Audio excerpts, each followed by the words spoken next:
तो BT crop का case लेकर हमने इसे पूरा पढ़ा है। अगला केस है हमारा निमेटोड रेजिस्टेंस प्लांट। अब हम देखेंगे कि हम निमेटोड के लिए रेजिस्टेंस कैसे लाते हैं। पहला केस हमने क्या देखा था, हम इंसेक्ट्स के लिए रेजिस्टेंस कैसे लाते हैं। दूसरा केस हम पढ़ेंगे निमेटोड के लिए रेजिस्टेंस कैसे डेवलप की गई है। ठीक है, इस प्लांट में हम एक निमेटोड की बात करते हैं या एनसीईआरटी की लाइन है, nematode parasitise cause disease in both plant and animal including human being. ये एक निमेटोड है मीलॉइडीगाइनी इनकॉग्निशिया। Meloidigine incognitia infects the root of the tobacco plant and cause a great reduction in yield। सब बच्चे जानते हैं कि अगर रूट सीवियरली इफेक्ट हो गई है, अगर रूट सफर कर गई है, तो प्लांट का डेवलपमेंट नहीं हो पाएगा, प्लांट की ग्रोथ नहीं हो पाएगी, और प्लांट की ग्रोथ नहीं हो पाई तो हमारा जो डिजायर्ड प्रोडक्शन था, हमारी जो यील्ड थी, वो हमें कभी भी मिल नहीं पाएगी। तो प्रोडक्शन रेट एकदम से क्या होगी, कम होगी, एकदम से कम होगी। क्यों यार, रूट अगर बैड इफेक्ट होगी तो क्या होगा, कुछ भी तो नहीं हो पाएगा, नथिंग इज पॉसिबल। तो अब हमारा टारगेट क्या है कि हम प्लांट को इस निमेटोड के लिए रेजिस्टेंस प्रोवाइड करें। अब हमारा टारगेट क्या है, इस निमेटोड के लिए हमें प्लांट के अंदर रेजिस्टेंस पावर डेवलप करनी है, ताकि निमेटोड से होने वाले नुकसान को भी हम रोक सकें। ओके, जैसे आपको डायग्राम दिखा दिया निमेटोड का, एक जनरल बात। To prevent this nematodes a novel strategy, novel मतलब न्यू, एक नई स्ट्रेटजी अडॉप्ट की गई है जिसका नाम है आरएनए इंटरफेरेंस। ध्यान रखना बच्चों, आरएनए इंटरफेरेंस भी एक तरह की जीन साइलेंसिंग है। ये भी एक तरह की जीन साइलेंसिंग है। क्या मतलब है इसका, कि आपको जीन को क्या करना है, साइलेंट। साइलेंट का मतलब क्या हो गया, कि आपको यहां जीन का एक्सप्रेशन रोकना है। जीन का एक्सप्रेशन रोकना है मतलब आपको यहां पर प्रोटीन नहीं बनने देनी, प्रोटीन नहीं बनने देंगे। ध्यान रखना टारगेट क्या आपका, ध्यान रखना सारे बच्चे, आपको जीन का एक्सप्रेशन रोकना है। एक्सप्रेशन रोकने का मतलब क्या, आपको प्रोटीन बनने से रोकना है। This is called gene silencing. चलो याद करो, जीन एक्सप्रेशन का मतलब क्या है, फॉर्मेशन ऑफ द प्रोटीन। तो साइलेंस का मतलब क्या हो गया, prevent the formation of protein, prevent the formation of protein. Clear. चलिए, RNA is a process of gene silencing, और ये आपकी एनसीईआरटी की लाइन है बच्चों, बहुत इंपॉर्टेंट लाइन है। As a natural defensive mechanism, ये सभी यूकैरियोटिक ऑर्गेनिज्म में देखने को मिलता है। बहुत इंपॉर्टेंट लाइन है, ध्यान रखना सारे कि ये जो आप बात कर रहे हो, ये किसकी मैकेनिज्म है, यूकैरियोट की, natural defensive mechanism in the eukaryote. ठीक है, दोबारा ध्यान दो लाइन पे, आरई रेस्ट्रिक्शन एंडोन्यूक्लियस भी डिफेंसिव मैकेनिज्म है, बट वो डिफेंसिव मैकेनिज्म किसकी है, बैक्टीरिया की। आरई बैक्टीरिया को वायरस के इंफेक्शन से बचाता है, जबकि जीन साइलेंसिंग आरएनए इंटरफेरेंस की बात कर रहे हैं, ये भी नेचुरल डिफेंसिव मैकेनिज्म है। It is the natural defensive mechanism of eukaryote. R is the defensive mechanism of prokaryote bacteria, while the RNA interference is the natural defensive mechanism of eukaryote. ध्यान से देखना, क्वेश्चन प्रो पूछ रहा है या you पूछ रहा है, विशेष ध्यान देना है। ओके, विशेष ध्यान देना है। हाँ जी, अब देखते हैं पूरा केस क्या है ना? ये एक निमेटोड है। मैंने क्या किया, मैंने यहां निमेटोड की एक सेल ली, इस सेल के अंदर ये इसका कोई एक जीन है। एक सेकंड में देखना कितनी जगह है। ओके, ये जो निमेटोड का जीन है, ये जीन जब ट्रांसक्रिप्ट होगा तो ट्रांसक्रिप्ट होके क्या बनाएगा, ये एमआरएनए, और ये एमआरएनए जब ट्रांसलेट होगा तो ट्रांसलेट होकर ये एमआरएनए क्या बनाएगा, प्रोटीन। क्या बनाएगा, प्रोटीन। और ये जो प्रोटीन है, this protein is essential for survival of nematode. This protein is essential for survival of nematode. अगर ये प्रोटीन नहीं बन पाए तो बताइए क्या निमेटोड सर्वाइव कर पाएगा या नहीं कर पाएगा, बोलो जल्दी बोलो यार, निमेटोड सर्वाइव नहीं कर पाएगा। मतलब सिंपल सी एग्जांपल लो, हम अपनी बॉडी की बात करते हैं, हम हमारी एक सेल लेते हैं, हर एक सेल को जिंदा रहने के लिए इसमें ग्लाइकोलाइसिस का होना जरूरी है। ग्लाइकोलाइसिस सेल में हमेशा होता रहेगा, ग्लाइकोलाइसिस कभी भी नहीं रुकेगा। अगर किसी सेल में ग्लाइकोलाइसिस रुक जाए तो वो सेल जिंदा रहेगी, सेल मर जाएगी, सेल मर जाएगी। अब ग्लाइकोलाइसिस को चलाने के लिए 10 एंजाइम चाहिए, 10 प्रोटीन चाहिए। अगर आपने उन प्रोटीन का फॉर्मेशन रोक दिया, इसका मतलब सेल में ग्लाइकोलाइसिस नहीं हो पाएगा, ग्लाइकोलाइसिस नहीं हो पाएगा तो सेल जिंदा नहीं रहेगी। मतलब हर एक सेल के अंदर कुछ ना कुछ ऐसी प्रोटीन होती है जिनका बनना बहुत जरूरी होता है, जो सेल को जिंदा रहने के लिए बहुत जरूरी है। ऐसे ही एक प्रोटीन निमेटोड में है जिसका बनना निमेटोड को सर्वाइव होने के लिए बहुत जरूरी है। अगर मैं इस प्रोटीन को यहां बनने से रोक दूं, अगर मैं इस प्रोटीन को यहां बनने से रोक दूं, तो बताओ बच्चों, निमेटोड जिंदा रह पाएगा नहीं रह पाएगा, जल्दी सोच समझ के जवाब दो। सोचो सोचो, फिर एनसीईआरटी पढ़ना शुरू करेंगे, जल्दी सोचो। वो दोनों भी कराएंगे बच्चे, तरीका बना रहे हैं पहले। तो इसका मतलब अब ये जो जीन है, मैंने इस जीन को टारगेट बना लिया, ये क्या हो गया मेरा, निमेटोड स्पेसिफिक जीन। क्या हो गया मेरा, ये निमेटोड स्पेसिफिक जीन, ये मेरा वो जीन हो गया, मेरे को इसके एक्सप्रेशन को रोकना है, मेरे को ये प्रोटीन बनने नहीं देनी, ताकि ये निमेटोड अपनी ग्रोथ, अपना मेटाबॉलिज्म, अपना मल्टीप्लिकेशन नहीं कर पाए। एक बात सारे बच्चे यहां नोट करो, मैं क्लास में भी बार-बार एक ही बात बच्चों को कहता हूं, कभी भी किसी भी टेक्निक से इंफेक्शन को नहीं रोक सकते। इंफेक्शन रोकना लगभग इंपॉसिबल होता है, हमेशा ध्यान रखो। आपके जो मेडिकेशन होती है, आपकी जो स्ट्रेटजीज होती हैं, वो क्या करती हैं, वो उसके ग्रोथ और उसके डेवलपमेंट को, उसके मेटाबॉलिज्म को रोकती है, ताकि आपको नुकसान ना करे। आपने भी जब कोविड के केस में कोविड के जो वैक्सीन यूज की है, कोविड वैक्सीनेशन जो डोज लगवाई, उसने इंफेक्शन को थोड़ी रोका। क्यों नहीं रोका, क्यों नहीं रोका यार, इंफेक्शन का आज सबसे बड़ा सोर्स क्या है, air, water and the food, और वो तो हमारी लाइफ के लिए कंपल्सरी चीज है ना यार। एयर, वाटर, फूड के बिना कैसे जिंदा रह सकते हैं, ये तो हमारे जिंदा रहने के लिए बेसिक चीज है। तो इंफेक्शन तो होगा। हम जो मेडिकेशन यूज करते हैं, जो वैक्सीनेशन प्रोग्राम बनाते हैं, जो कुछ भी करते हैं, हम क्या कोशिश करते हैं, उसका मल्टीप्लिकेशन ना हो, ग्रोथ ना हो, वो बॉडी में चला तो जाए पर सर्वाइव ना करे, क्योंकि सर्वाइव नहीं करेगा तो हमारी सेल को डैमेज नहीं करेगा। नुकसान कब होता है, जब हमारी सेल डैमेज होगी। सब बच्चों ने पढ़ा एचआईवी में क्या पढ़ा, इंफेक्शन से नुकसान नहीं होता, नुकसान कब होगा, आपकी सेल डैमेज होगी। कोविड से नुकसान कब हुआ, जब आपकी सेल डैमेज हुई। सेल डैमेज कब होगी, जब वो ग्रोथ और डेवलपमेंट करेगा, मेटाबॉलिज्म करेगा। तो आपका टारगेट क्या रहेगा, ग्रोथ, डेवलपमेंट, मेटाबॉलिज्म को रोकना। अब अगर मैं निमेटोड में ये प्रोटीन बनने से रोक दूं, इसका मतलब बॉडी में ये चला तो जाएगा, लेकिन वहां जाकर सर्वाइव नहीं कर पाएगा, ग्रोथ नहीं कर पाएगा, डेवलपमेंट नहीं कर पाएगा, तो ये सेल को नुकसान नहीं करेगा। सेल को नुकसान नहीं करेगा तो हम इसके होने वाले नुकसान को रोक सकते हैं या तो यील्ड को बढ़ा सकते हैं। तो अब हमने अपना टारगेट सेट कर लिया। चलो सारे बच्चे एनसीईआरटी खोलो, सब बच्चे एनसीईआरटी खोलो, लास्ट पैरा उठाओ, इस पेज का सबसे लास्ट पैरा जो कहां से स्टार्ट हो रहा है, using agrobacterium vector, using agrobacterium vector, इसकी लाइनों को समझना शुरू करो, क्या कहना चाह रहे हैं यहाँ पे ये। अब हमने क्या किया, हमने निमेटोड का ये जो स्पेसिफिक जीन छांटा, ये हमने निमेटोड से निकाल लिया और हमने निमेटोड से निकालकर इसकी 2 कॉपी बना ली। इस जीन की मैंने 2 कॉपी बना ली है बच्चों। कितनी कॉपी बना ली है? 2। इनमें से एक कॉपी को मैं ओरिजिनल रखूंगा, दूसरी कॉपी में मैंने प्रमोटर को टर्मिनेटर से स्विच कर दिया है। ये मेरी ओरिजिनल कॉपी है, जहां ये प्रमोटर है, ये टर्मिनेटर है। ये मैंने इसकी जेरॉक्स कॉपी निकाल ली है, जहां मैंने प्रमोटर को टर्मिनेटर से स्विच किया है। तो चलो याद करो, if promoter is switch with the terminator then coding and template get change. अब इन दोनों कॉपी को मैंने कहां ट्रांसफर कर दिया? प्लांट में। और प्लांट में भेजने के लिए मैं क्या यूज करूंगा? एग्रोबैक्टीरियम। एग्रोबैक्टीरियम। तो एग्रोबैक्टीरियम वेक्टर की हेल्प से हमने इन दोनों कॉपी को कहां भेज दिया? प्लांट के अंदर। थोड़ा पहले लाइन क्या है? Using agrobacterium vector, using agrobacterium vector nematode specific gene were introduced into the host plant. ये मेरा होस्ट है, ये कौन है? मेरा होस्ट। तो using agrobacterium vector this nematode specific gene were introduced into the host. Host के अंदर इस तरह से इंट्रोड्यूस करवाएंगे कि होस्ट में जाकर इससे 2 आरएनए बने, एक बने सेंस और एक बने एंटी सेंस। एक से क्या बने? सेंस आरएनए और एक से क्या बने? Anti sense RNA. अगली लाइन पढ़ो, the introduction of DNA in such a manner that it produce sense and anti sense RNA. Produce sense and anti sense RNA. तो बताओ बच्चों, आरएनए हमने भेजा है या आरएनए होस्ट में बना है? जल्दी से बताओ। आरएनए हमने भेजा है, आरएनए होस्ट में बना है। पहली लाइन क्या कह रही है? Using agrobacterium vector nematode specific gene were introduced into the host plant. इस लाइन में कोई डाउट? क्लियर?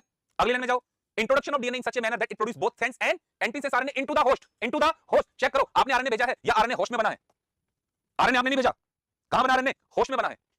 अरे बना है, क्लियर है यहां तक? आरएनए कहां बना है? होस्ट में। अब ये जो आरएनए बने हैं, ये आरएनए एक दूसरे के कॉम्प्लीमेंट्री हैं। कॉम्प्लीमेंट्री होने के कारण ये आपस में जुड़ गए, तो क्या बन गया? Double strand RNA. क्या बन गया? Double strand RNA. अगली लाइन पढ़ो, these two RNA being complementary bind to form a double strand RNA. These two RNA being complementary bind to form a double strand RNA. कोई doubt? बोलो बच्चों, यहां तक कोई doubt? These two RNA being complementary bind with each other to form a double strand RNA. This double strand RNA initiate RNA interference. This double strand RNA initiate RNA interference. कैसे? अब वो mechanism पढ़ते हैं, आपको याद करने की जरूरत नहीं, आप समझने की जरूरत है। अब इस डबल स्ट्रैंड आरएनए पे एक एंजाइम काम करेगा, डाइसर। कौन काम करेगा? डाइसर। डाइसर इस डबल स्ट्रैंड आरएनए को छोटे-छोटे आरएनए में कट कर देगा। इन्हें कहा जाएगा siRNA, स्मॉल इंटरफेरिंग आरएनए। क्या कहेंगे इसे? siRNA, small interfering RNA. ये स्मॉल इंटरफेरिंग आरएनए जो है ना, ये होस्ट में बन चुके हैं। होस्ट में बन चुके हैं किसके अगेंस्ट? इस निमेटोड स्पेसिफिक जीन के अगेंस्ट। इस निमेटोड स्पेसिफिक जीन के अगेंस्ट ये siRNA होस्ट में बना हुआ है। ओके, आपने इस जीन को पहले ही होस्ट में भेज दिया है ताकि siRNA होस्ट में बनकर तैयार रहे। इसको ऐसे समझो कि आपने कोविड होने का इंतजार नहीं किया, आपने कोविड के अगेंस्ट पहले ही वैक्सीनेशन लगवा लिया, उसके अगेंस्ट पहले एंटीबॉडी बनवा ली। अब आपके शरीर में एंटीबॉडी बनी हुई है। कैसे बनवाई आपने? इंड्यूस किया। कैसे इंड्यूस किया? उस वायरस का एंटीजन ले लिया, एंटीजन आपके शरीर में गया, उसने आपकी बॉडी में एंटीबॉडी बनाकर तैयार रखा दी। अभी इंफेक्शन नहीं हुआ है, बट एंटीबॉडी बना चुके हो। अब इंफेक्शन हुआ, अब कोविड आया, इंफेक्शन किया, तो इंफेक्शन जब करेगा तो इंफेक्शन तो करेगा बट मल्टीप्लाई नहीं करेगा। क्यों नहीं करेगा? उसके अगेंस्ट आपके पास एंटीबॉडी है। अब इस प्लांट में निमेटोड ने अटैक किया, siRNA बना हुआ था। यहां तक क्लियर? अब जब निमेटोड ने अटैक किया तो ये siRNA होस्ट प्लांट से निकलकर आ गया निमेटोड में। कहां गया ये? निमेटोड में।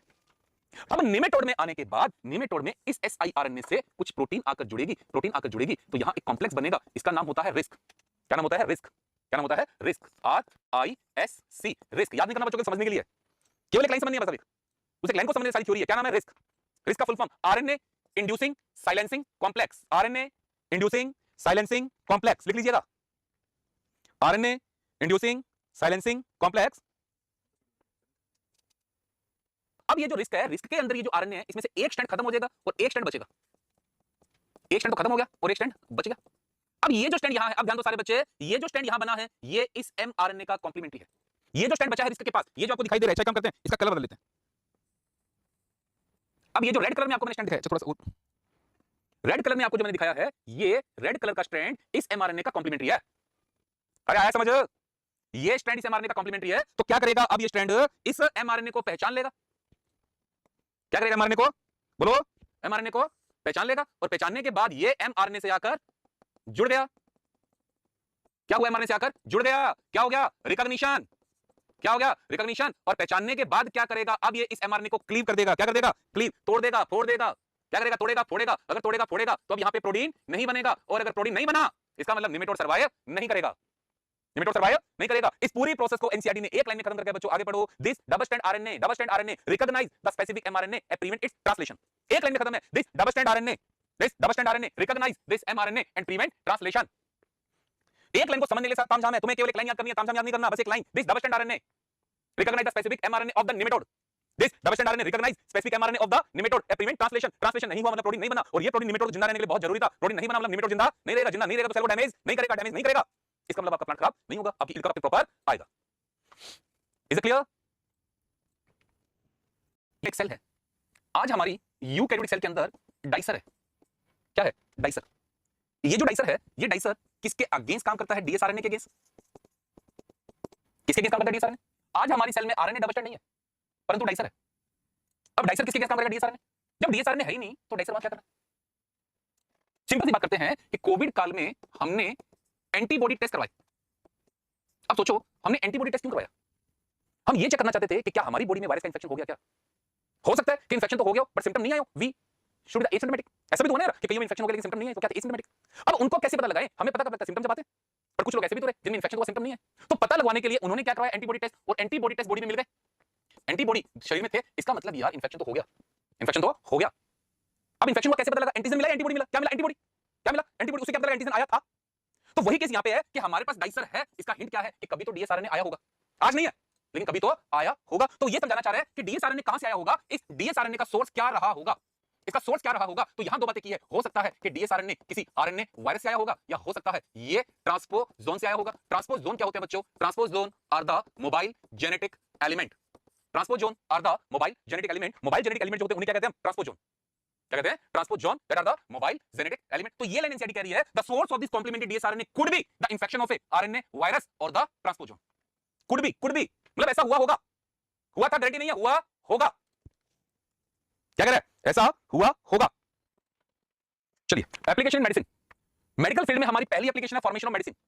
फॉर्मेशन ऑफ मेडिसिन, इसको हम एक एग्जांपल से समझेंगे, इंसुलिन। एक एग्जांपल लेकर समझेंगे insulin. Medicine that are formed by the rDNA technology is called recombinant medicine या रिकॉम्बिनेंट थेरेपेटिक्स। रिकॉम्बिनेंट थेरेपेटिक्स, ये जो रिकॉम्बिनेंट थेरेपेटिक्स है they are pure, more efficient and have less side effect. एक बच्चों छोटा सा एग्जांपल समझ लो, सारे इंसुलिन को ही डिटेल में पढ़ेंगे। आज हम कहते हैं India is the capital of the diabetes. मतलब आज लगभग इंडिया के हर घर में, लगभग हर घर में मतलब कोई ना कोई डायबिटिक पेशेंट है।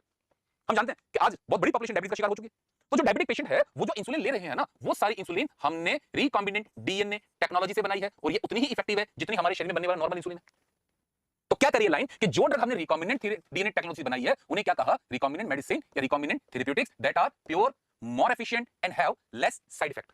Less side effect. अब ये बहुत ही प्यारा क्वेश्चन है। At present about 30 recombinant therapeutics have been approved for human use and world over, और इंडिया की बात करते हैं 12। Worldwide 30 recombinant therapeutics approve हो चुकी है। वर्ल्ड वाइड कितनी है? 30, लेकिन इंडिया की बात करते हैं, इंडिया में 12। Worldwide 30। अब बच्चों रिसेंटली ये नंबर बढ़कर 32 हो चुका है, तो 32 नहीं लिखेंगे, हम लिखेंगे 30+2। मतलब कहने का अर्थ क्या है कि एग्जाम में क्वेश्चन हो, पहला ऑप्शन हो 30, दूसरा ऑप्शन हो 32, तो टिक क्या करना है? 30 as per the NCERT. By chance अगर 30 ना मिले तो यहां जा सकते हो, पर पहली चॉइस क्या रखनी है? 30 ही रखनी है। First choice will always NCERT 30। ठीक है, तो विशेष ध्यान रखना इस बात का। एक बच्चा कुछ कह रहा है, उसकी बात देख लें। हाँ जी, तो इसमें सबसे पहला केस हम पढ़ेंगे formation of insulin in beta cell pancreas of human. Human के अंदर जो इंसुलिन बनता है ना, वो किस फॉर्म में बनता है? प्रो इंसुलिन की फॉर्म में। ये जो प्रो इंसुलिन होता है ना, इस प्रो इंसुलिन में है ना 3 चेन होती हैं, ए बी सी। इनमें से ए चेन की बात हम करते हैं तो ए चेन में 21 अमीनो एसिड है, बी चेन में 30 अमीनो एसिड है, और सी चेन में 33 अमीनो एसिड है। तो जब ये बीटा सेल में बनता है तो ये प्रो इंसुलिन की फॉर्म में बनता है, और प्रो इंसुलिन 3 चेन है, ए बी एंड सी, है ना। अब ये बनता कहां है बच्चों? ये हमारी एक यूकैरियोटिक सेल है। यूकैरियोटिक सेल के अंदर ये न्यूक्लियस है, न्यूक्लियस से ये ईआर अटैच है। क्या अटैच है? ईआर। और ईआर पर यहां पर ये राइबोसोम है। ये जो राइबोसोम है, इस राइबोसोम पे क्या बना? Pro insulin, this one. बोलो यहां तक क्लियर? अब ये प्रो इंसुलिन बनने के बाद पहले कहां जाएगा? ईआर। कहां गया? ईआर। ईआर इसका मॉडिफिकेशन शुरू करेगी, और ईआर अपना काम करने के बाद इस इंसुलिन को किसको हैंड ओवर कर देगी? गोल्जी कॉम्प्लेक्स को, एक वेसिकल की फॉर्म में। एक वेसिकल की फॉर्म में ईआर ने इंसुलिन को किसको हैंड ओवर कर दिया? Golgi complex. गोल्जी कॉम्प्लेक्स से अब एक वेसिकल बनेगी, उस वेसिकल में क्या भरा होगा? इंसुलिन, और वो इंसुलिन चला जाएगा सेल के बाहर। तो प्रो इंसुलिन को किसमें बदला जाएगा? इंसुलिन। ये जो इंसुलिन होता है इसमें 2 ही चेन होती है, ए एंड बी। ए में कितने अमीनो एसिड है? 21 अमीनो एसिड, और बी में 30 अमीनो एसिड। तो यहां मेन कहानी क्या है कि प्रो इंसुलिन को इंसुलिन में बदलने का काम कौन करता है? E R and Golgi complex. जहां सी चेन को क्या किया जाता है? रिमूव, और ए और बी को क्या किया जाता है? डाई सल्फाइड बॉन्ड से जोड़ा जाता है। ध्यान दो, 3 डाई सल्फाइड बॉन्ड है, 1 2 3। इनमें से 2 बॉन्ड तो बिटवीन ए एंड बी है, और तीसरा बॉन्ड विद इन ए है। 3 डाई सल्फाइड बॉन्ड है, 1 2 3। यहां पर 1 2 जो बॉन्ड है वो तो कहां है? Between chain A and B, और तीसरा कहां है? Within A. ये जो डाई सल्फाइड बॉन्ड है ना, डाई सल्फाइड बॉन्ड, इस डाई सल्फाइड बॉन्ड को बनाने के लिए ना ऑक्सीडाइजिंग एनवायरनमेंट चाहिए। क्या चाहिए? ऑक्सीडाइजिंग। और जो सेल का साइटोप्लाज्म होता है ना, साइटोप्लाज्म, ये बच्चों रिड्यूसिंग होता है। अगर आप डाइसल्फाइड बॉन्ड को रिड्यूसिंग एनवायरनमेंट में रख दोगे ना, तो ये थायोल में टूट जाएगा। तो डाइसल्फाइड बॉन्ड कभी साइटोप्लाज्म में नहीं बनेगा। कहां बनेगा? ER and Golgi body. कहां बनेगा? ER and Golgi body. तो सबसे बड़ा चैलेंज क्या रहा था कि ये प्रो इंसुलिन को इंसुलिन के अंदर यूकैरियोटिक सेल आसानी से बदल सकते हैं। क्यों? उनके पास तो ईआर और गोल्जी बॉडी है, बट बैक्टीरिया में कैसे बदला जाए? बैक्टीरिया के पास तो ईआर और गोल्जी बॉडी नहीं है। बैक्टीरिया के पास तो ईआर और गोल्जी बॉडी नहीं है, तो बैक्टीरिया में बदलना मुश्किल होगा। पहली बात समझ में आई सबको? अब अगर मैं इस इंसुलिन का जीन सेल से निकाल लूं तो बैक्टीरिया में जाकर क्या बनाएगा? Pro insulin. क्या बनाएगा? Pro insulin. अब बैक्टीरिया प्रो इंसुलिन को इंसुलिन में बदल नहीं सकता क्योंकि उसके पास ईआरगोजी बॉडी नहीं है। Is it clear? सबसे बड़ी मुश्किल कहां आती है? प्रो इंसुलिन को जब इंसुलिन बदला जाता है तो सबसे बड़ी मुश्किल आती है डाइसल्फाइड बॉन्ड का बनना। डाइसल्फाइड बॉन्ड का बनना सबसे बड़ा चैलेंज था पूरी प्रोसेस के अंदर। तो क्या किया गया इसको सोल्व करने के लिए? इसको सोल्व करने के लिए ए चेन का आर्टिफिशियल जीन बनाया और बी चेन का भी आर्टिफिशियल जीन बनाया। ए चेन और बी चेन दोनों का अलग अलग आर्टिफिशियल जीन बनाया गया। ए चेन का अलग जीन बनाया है और बी चेन का अलग जीन बनाया। इस ए चेन के जीन को कहां भेजा गया? E coli. क्या बनाया हमने? आर्टिफिशियल जीन ऑफ ए। कहां भेजा गया? E coli. ई कोलाई में भेजने के बाद अब हमने ई कोलाई से क्या ले ली? ए पेप्टाइड। क्या ले ली? ए पेप्टाइड। ये क्या मिल गया हमें यहां से? A chain. इसी तरह से बी चेन का आर्टिफिशियल जीन बनाया और कहां भेजा? E coli. इस दूसरे ई कोलाई में हमें क्या मिल गई? B chain. क्या मिल गई? B chain. तो यहां क्वेश्चन ध्यान में सारे बच्चे, ए चेन और बी चेन दोनों को अलग अलग ई कोलाई में बनाया गया। एक ई कोलाई से क्या ली? एक चेन। ए चेन एक से क्या ली? B chain. एक से क्या मिली? ए चेन। उसे क्या ली? B chain. अब इन दोनों चेन को आपस में डाइसल्फाइड बॉन्ड से जोड़ा गया और डाइसल्फाइड बॉन्ड से जोड़कर क्या तैयार किया गया? Mature insulin. दोनों को डाइसल्फाइड बॉन्ड से जोड़ा, क्या बनाया गया? Mature insulin. क्या बनाया गया? Mature insulin. और ये किसने तैयार किया था? Eli Lilly. ये एली लिली यूएस की कंपनी थी। 1983 में एली लिली ने इस इंसुलिन को तैयार किया था और इसे नाम किया था ह्यूम्यूलिन। क्या नाम दिया गया? ह्यूम्यूलिन। सबसे खास बात, insulin was the first product of RDT. Insulin was the first product of RDT. RDT से जो हमने प्रोडक्ट बनाए उन समय बनने वाला हमारा जो पहला प्रोडक्ट था इट वाज द इंसुलिन। फिर यहां एक क्वेश्चन बनता है कि क्या इंसुलिन को ओरली लेना पॉसिबल है या नहीं है? बताओ बच्चों, आप बताओ, क्या इंसुलिन का ओरल इंजेक्शन पॉसिबल होता है?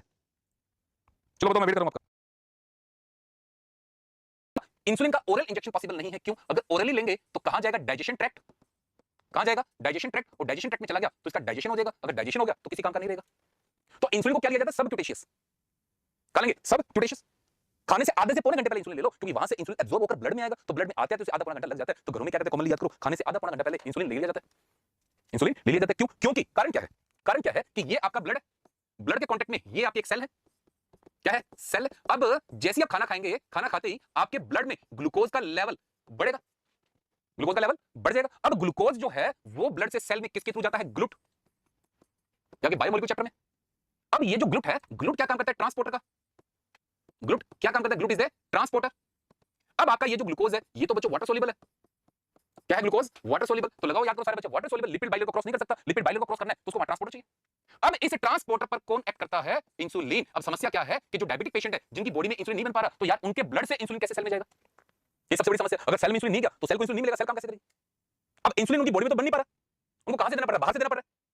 बाहर से देना पड़ रहा है। तो बाहर से जो इंसुलिन लिया जाएगा इसको लगभग 30 मिनट पहले खाने से 30 मिनट पहले ले लो, ताकि ब्लड में आते आते वो 30 मिनट का टाइम लेगा। अब खाने से 30 मिनट पहले आपने इंसुलिन ले लिया तो 30 मिनट की ड्यूरेशन में इंसुलिन ब्लड में आ चुका है। अब आपके ब्लड में इंसुलिन नॉर्मल है। अब खाना खाओगे, ग्लूकोज लेवल बढ़ेगा तो इंसुलिन है तो क्या करेगा? वो शुगर लेवल को मैनेज कर लेगा। अगर आपने उसको ओरली लिया तो फायदा क्या है? वो तो डाइजेस्ट होकर माइनस भी टूट गया ना। सीधा ब्लड में ले नहीं सकते। क्यों? सीधा ब्लड में लोगे तो सडनली ब्लड का ग्लूकोज लेवल डाउन हो जाएगा। याद करो, डायबिटीज शॉक, इंसुलिन शॉक। क्या कहते हैं? Insulin shock. तो क्या जाएगा? सबक्यूटेशियस। क्या जाएगा? सबक्यूटेशियस। Is that clear? अब एक लाइन और एनसीईआरटी के अंदर कि 1980 से पहले की बात करते हैं, तो 1980 से पहले ये इंसुलिन अदर एनिमल से लिया जाता था। क्या करते थे? एनिमल को मारते थे, मारकर क्या निकालते थे? पेनक्रियाज। पेनक्रियाज से क्या लेते थे? इंसुलिन। इस इंसुलिन को एज ए मेडिसिन काम लाते थे। बट प्रॉब्लम क्या है? ये इंसुलिन क्या करता था? एलर्जी। क्या करता था? एलर्जी। क्योंकि हमारा इंसुलिन और अदर एनिमल का इंसुलिन एक्जेक्टली सेम नहीं है, सर्टेन अमाइनो एसिड डिफरेंट है। बिल्कुल सेम नहीं है, सर्टेन अमाइनो एसिड डिफरेंट है, 2 अमाइनो एसिड का डिफरेंस है। तो वो क्या करता है? एलर्जी। अब करें क्या यार? उसकी बॉडी में इंसुलिन बन नहीं रहा, किसी ह्यूमन से सोर्स ले नहीं सकते। क्यों? ह्यूमन में उतना ही इंसुलिन बनेगा जितना ह्यूमन की जरूरत है। अब एक पेशेंट है, इसमें इंसुलिन बन नहीं रहा, किसी दूसरे से ह्यूमन से इंसुलिन दे नहीं सकते, अदर एनिमल से दे नहीं सकते, एलर्जी कॉज करिए, करें क्या? तो याद करो ना, 1980 से पहले diabetes was one of the dangerous disease. क्यों? क्योंकि कोई ट्रीटमेंट नहीं मिल पाता, इंसुलिन नहीं मिल पा रहा। तो आरडीटी के थ्रू हमने क्या बना लिया? इंसुलिन। यही तो क्वेश्चन था इस साल का कि how many of the following statement are correct for the insulin that is formed by the recombinant DNA technology. ये तो क्वेश्चन था कि केवल आप इंसुलिन को लेकर चलोगे तो सारे स्टेटमेंट सही थे। केवल इंसुलिन को दिमाग में बिठाओ, सारे स्टेटमेंट सही है। लेकिन क्वेश्चन क्या था? How many of the following statement are correct for the insulin produced by the RDT. कि वो इंसुलिन जो आरडीटी से बनाया गया है उसकी रिस्पेक्ट में कितने स्टेटमेंट सही हैं, ये क्वेश्चन था। हमने जो आरडीटी से बनाया वो एलर्जी नहीं करेगा। हमने जो आरडीटी से बनाया उसमें 3 पॉलीपेप्टाइड चेन नहीं है, उसमें 2 ही पॉलीपेप्टाइड चेन है। ठीक है? अब क्वेश्चन ध्यान से पढ़ना सारे बच्चे। ओके, चलिए। इंसुलिन के बाद में सेकंड केस हमारा जो है वो है हमारा जीन थेरेपी। इंसुलिन के बाद जो हमारा सेकंड केस है that is the gene therapy. चलिए बच्चों, जीन थेरेपी। अब हम क्या कोशिश कर रहे हैं? कुछ हेरिडिटी डिसऑर्डर होते हैं, कुछ हेरिडिटी डिसऑर्डर होते हैं जैसे कि स्किड है, हीमोफीलिया है, इनका ट्रीटमेंट करने की कोशिश की जा रही है। ठीक है? Gene are inserted into a person cell and tissue to treat a disease. The first clinical gene therapy was given in the 1990। आया हुआ question to A 4-year-old girl. आया हुआ question with adenosine deaminase deficiency. आया हुआ question. This enzyme is crucial for immune system to function. सब बच्चे जानते हो कि हमारी बॉडी का जो इम्यून सिस्टम है, हमारे इम्यून सिस्टम के अंदर एक बहुत ही इंपॉर्टेंट सेल कौन है? हमारी लिम्फोसाइट। जानते हो सारे बच्चे? यहां तक बताओ। सबसे इंपॉर्टेंट सेल कौन इम्यून सिस्टम में हमारी? लिम्फोसाइट। लिम्फोसाइट जितनी भी हैं, लिम्फोसाइट को वर्क करने के लिए, लिम्फोसाइट को फंक्शन करने के लिए एक एंजाइम की जरूरत होती है, ADA. ADA, adenosine deaminase, short में क्या कहते हैं? ADA. ADA is essential for the functioning of the lymphocytes. अब इस एडीए को बनाने का काम कौन कर रहा है? एक जीन। किसी पर्सन में क्या हुआ? ये जीन डिलीट हो गया। क्या हो गया? Gene delete. अब जहां ये जीन डिलीट हो गया, इसका मतलब वहां एडीए नहीं बनेगा।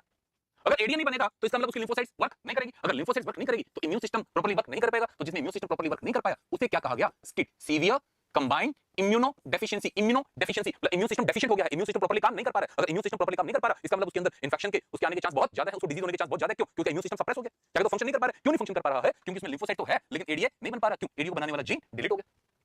एडीए को बनाने वाला जीन डिलीट हो गया, जिसके कारण कौन सी डिजीज हो गई? स्किड। बोलो बच्चों, यहां तक कोई डाउट? हाँ जी, तो अब इसका ट्रीटमेंट कैसे किया गया जीन थेरेपी से, वो देखते हैं। ठीक है, this is caused due to the deletion of the gene adenosine deaminase. कैसे इसको ट्रीट किया गया? क्या किया गया? इस एडीए डेफिशिएंसी को ट्रीट करने के तीन तरीके हमारे पास। पहला है enzyme replacement therapy. Enzyme replacement therapy में क्या दे दो बाहर से? एंजाइम। बट ये एंजाइम लॉन्ग लिव नहीं है, ये लॉन्ग लाइफ काम नहीं करेगा, थोड़े टाइम बाद ये एंजाइम खत्म हो जाएगा। इसका मतलब ये ट्रीटमेंट टेम्परेरी है। Treatment temporary in which functional ADA is given to the patient by injection. आपने एक बार तो दे दिया, क्या एक बार दिया हुआ एडीए लाइफ टाइम काम करेगा? नहीं, एक बार दिया एडीए लाइफ टाइम काम नहीं करेगा।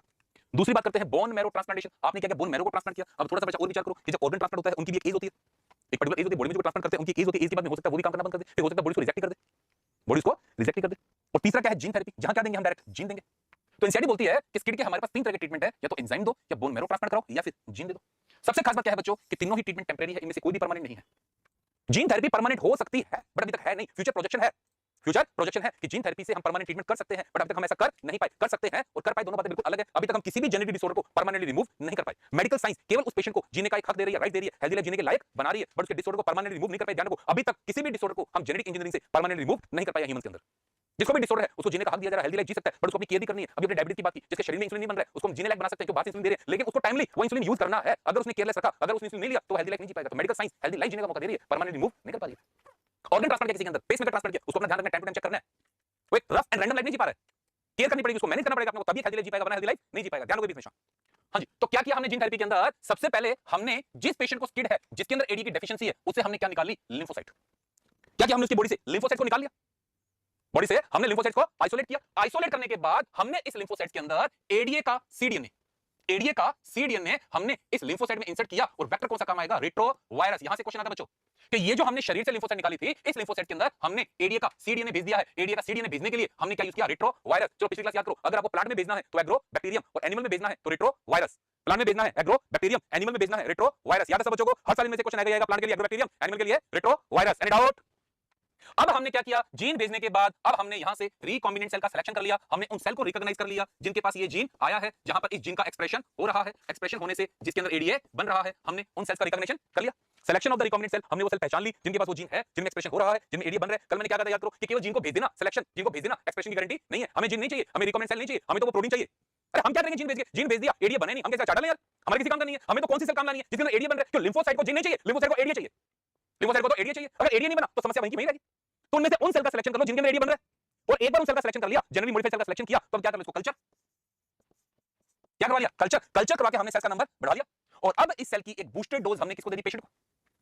जितने भी सेल हमने वहां बनवाई थी उनकी बूस्टर डोज हमने किसको दे दी? पेशेंट को। किसको दे दी? पेशेंट को। अब आपने पेशेंट को ये जो सेल दी है, अब आपने पेशेंट को ये जो सेल दी है, क्या इन सेल में एडीए का एक्सप्रेशन होगा या नहीं होगा? बताओ बच्चों। होगा। तो अब ये आपने जो लिम्फोसाइट दी है, इन लिम्फोसाइट के अंदर अब एडीए बनेगा तो लिम्फोसाइट फंक्शनल है। और अगर लिम्फोसाइट फंक्शनल है तो इम्यून सिस्टम एक्टिव है। इम्यून सिस्टम एक्टिव है। बोलो बच्चों, कोई डाउट यहां तक?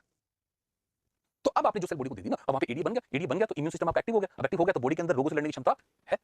परंतु समस्या क्या है? समस्या यह है कि आपने अब ये जो लिम्फोसाइट यहां दी है, अब आपने यहां ये जो लिम्फोसाइट दी है ना, ये बच्चों इमॉर्टल नहीं है। इनका एक फिक्स लाइफ साइकिल है। फिक्स लाइफ साइकिल है। जैसे वो लाइफ साइकिल पूरा हुआ तो ये लिम्फोसाइट खत्म हो गई। अब जैसे ही लिम्फोसाइट खत्म हुई तो यार समस्या वहीं की वहीं, फिर से बॉडी में एडीए की डेफिशिएंसी हुई, तो फिर से स्किड हो गया। तो बताओ लाला, टेम्परेरी या परमानेंट? जल्दी बोलो, ये टेम्परेरी ट्रीटमेंट किया या परमानेंट ट्रीटमेंट किया आपने? ये तो टेम्परेरी ट्रीटमेंट हुआ। अब क्या करें? तो क्या किया जाएगा कि कुछ सेल्स को कल्चर मीडियम पे रिटेन करके रख लेंगे।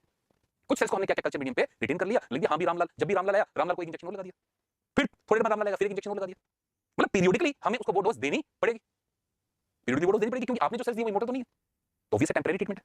हाँ, ये परमानेंट हो सकता है, ये परमानेंट हो सकता है कि अगर आप ये एडीए जीन जाइगोट को या फिर अर्ली एम्ब्रियोनिक सेल में भेज दो, या तो जाइगोट में भेज दो या अर्ली एम्ब्रियोनिक सेल में अगर भेज दिया तो ये परमानेंट हो सकता है। बट सक्सेस नहीं है यार, अभी तक कोई केस ऐसा आया नहीं कि जहां हमने परमानेंट ट्रीटमेंट कर लिया। क्योंकि समस्या क्या है कि हमें किसी भी डिजीज का पता कब लगता है, किसी भी डिजीज का पता कब लगता है, जब उसके सिम्टम आते हैं। अच्छा बताओ, हम डॉक्टर के पास कब जाते हैं? हम दवाई कब लेनी शुरू करते हैं? इन्फेक्शन होने के बाद या सिम्टम आने के बाद? बताओ, हम दवाई कब लेंगे? डॉक्टर के पास कब जाएंगे? इन्फेक्शन हो गया, पहुंच गए। अरे हमें पता कैसे लगेगा इन्फेक्शन हुआ है? सिम्टम से। मेरे को कैसे पता लगा कोविड हुआ है? जब मेरे बॉडी में सिम्टम है। कोविड हुआ, सिम्टम ही नहीं है, मतलब मस्ती में जीरो, मेरे को क्या पता कोविड हो गया? ना मेरे को पता ना किसी को पता। मैं डॉक्टर के पास कब जाऊंगा? जब मेरे पास सिम्टम आए तभी तो जाऊंगा। तो किसी भी डिजीज का पता कब लगेगा? जब सिम्टम आएगा। जब सिम्टम आएगा। अरे जब सिम्टम आ गया तो जाइगोट या अर्ली एम्ब्रियोनिक सेल कहां बची? वो तो ऑर्गेनिज्म हो गया। जब मेरे पास जाइगोट या अर्ली एम्ब्रियोनिक सेल थी तो मेरे को पता ही नहीं था करना क्या, मेरे को पता ही नहीं था करना क्या, और जब पता लगा तो मेरे पास जाइगोट नहीं है। क्या गंभीर समस्या है यार। जाइगोट था, पता नहीं था, पता लगा जाइगोट नहीं है, जाइगोट था, पता नहीं था, पता लगा जाइगोट नहीं है। तो लमसम भाषा में ये अभी तक परमानेंट नहीं है। परमानेंट किया जा सकता है अगर जाइगोट या अर्ली एम्ब्रियोनिक सेल पे काम हो, तो इसके लिए एक नई ब्रांच डेवलप हो रही है, जेनेटिक काउंसलिंग। जेनेटिक काउंसलिंग का क्या फंडा है कि हम किसी ऑर्गेनिज्म के जाइगोट को पहले से चेक कर लेंगे कि इसका जेनेटिक कंपोजिशन क्या है, इसमें कौन सा जीन डिफॉल्टर है। अगर हमें एक बार पता लग गया ये जीन डिफॉल्टर है तो हम डिफॉल्टर जीन को हटा देंगे, डिफॉल्टर जीन को हटाकर हम उसकी जगह नॉर्मल जीन भेज देंगे। लेकिन ये पता लगाने के लिए डिफॉल्टर जीन को हमें बच्चे पूरा ह्यूमन जीनोम प्रोजेक्ट करके देखना पड़ेगा, पूरी सीक्वेंसिंग करनी पड़ेगी, जेनेटिक काउंसलिंग करनी पड़ेगी, फैमिली हिस्ट्री निकालनी पड़ेगी, तब पता चलेगा कि क्या चांस है। केवल अभी तक कागजी कार्रवाई है, हमारे पास कोई सक्सेस नहीं है। मूवीज वगैरह में चल रहा है, मूवीज में चल रहा है। जैसे रोबोट मूवी आई थी ना, उसमें आया था ना, हम अपने बच्चे डिजाइन कर सकते हैं। भाई मूवी में कर सकते हैं, रियल में तो नहीं हो रहे। रियल में तो सब कुछ भी नहीं हो पाया, मूवी में सब कुछ पॉसिबल है, पर रियल वैल्यू अभी तो कुछ भी नहीं है। वास्तव में हम किसी भी जेनेटिक डिसऑर्डर को अभी तक परमानेंट रिमूव नहीं कर पाए। कर सकते हैं कब? जब जाइगोट या अर्ली एम्ब्रियोनिक लेवल पे काम होगा, वरना हम इसको परमानेंट रिमूव नहीं कर सकते। Is that clear? तो ये हमारी सेकंड एप्लीकेशन थी जीन थेरेपी। चलो रीड करो जल्दी से।